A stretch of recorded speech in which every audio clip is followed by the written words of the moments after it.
এই মুহূর্তে বড় খবর নদিয়া থেকে গ্রেপ্তার 16 জন বাংলাদেশি অনুপ্রবেশকারী। এই মুহূর্তে বড় খবর নদিয়া থেকে গ্রেপ্তার 16 জন বাংলাদেশি অনুপ্রবেশকারী সহ এক ভারতীয় দালাল।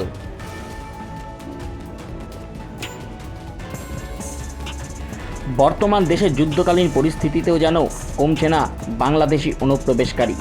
নদিয়া থেকে পুলিশ প্রশাসনের তৎপরতায় গ্রেপ্তার 16 জন বাংলাদেশি নাগরিক সহ এক ভারতীয় দালাল। জানা যায় 10 জন মহিলা সহ 6 জন পুরুষ বাংলাদেশি নাগরিককে গ্রেপ্তার করে নদিয়া ধানতলা থানার পুলিশ।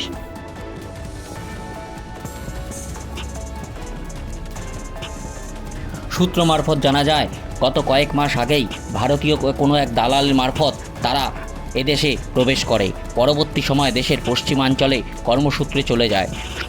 পুলিশ সূত্রে আরও জানা যায় গতকাল রাতে অবৈধভাবে ফের বাংলাদেশি নাগরিকরা দেশে ফিরে যাওয়ার চেষ্টা করে। গোপন সূত্রে এই খবর পেয়ে পুলিশ দত্তফুলিয়া গ্রাম পঞ্চায়েতের বারানবেড়িয়ার নিরালাপাড়া এলাকায় অভিযান চালায়। এই বিশেষ অভিযানেই পুলিশের হাতে আটক হয় এই 16 জন বাংলাদেশি নাগরিক সহ এক ভারতীয় দালাল।